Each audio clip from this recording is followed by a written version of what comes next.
So, Netflix Skull Island. I personally did not really enjoy it apart from the only Kong focused episode and the battle between Kraken and Kong. I thought the story was not really that good and the characters not really that enjoyable. Well, that is my opinion anyway.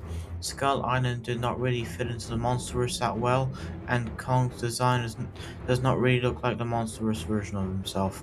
They tried to introduce new monsters, some were okay, but apart from Dog, I am not a fan of his design or how he was in the show. Also, I am not a fan of Dog's friend Annie. I find her quite annoying. Annie, in my opinion, is not a good written character. Also, I hate the scene where she says, "All boys as useless as you," and of course, the boys have to respond yes to her question. It just makes me want to chuck someone like younger Kratos into that scene, just to show that the boy it's just to basically show that boys are not useless.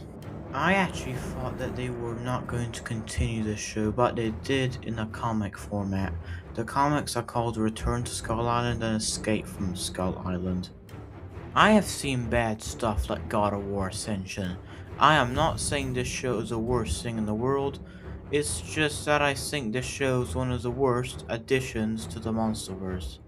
The animation, in my opinion, is not the most impressive compared to other stuff that I have seen. The marketing for this show was terrible. I'm surprised there's no figures to this show. I thought they would at least have done a figure for Kong and some of the other monsters. In the entire show, I cannot think of more annoying characters than Annie.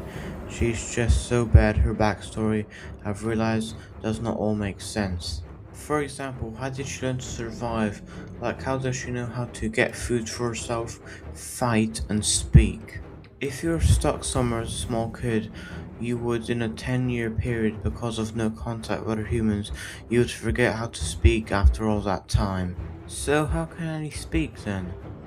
Or remember how to speak the English language? Bad writing, I guess.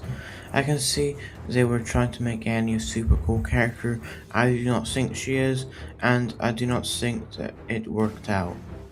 I guess that they were trying to make her epic like someone like Kratos, but clearly they do not give her a good written backstory. They do not do well how to write a good character like Kratos.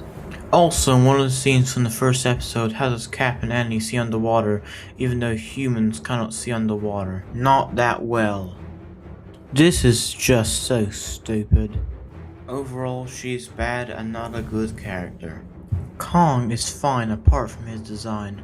He seriously does not look like a monstrous version of himself. I do not like the show being part of the Monsterverse because of how bad it is, but it does not try hard enough to fit into the Monsterverse. I also find it stupid all the mercenaries that are looking for Annie all ended up on Skull Island and look fine like nothing happened to them, even though their boat was not too close to the island. So yeah, those are some of my thoughts on the show. Skull Island overall is a bad show, just being a bad addition to the Monsterverse and has had unexplained stuff. I do not think Skull Island is worth watching just because it does not fit into the Monsterverse that well and the story is not that good. If the only thing you saw was Netflix Skull Island, then I can understand why it could be enjoyable. But as an addition to the Monsterverse universe, it adds nothing of value to the whole Monsterverse.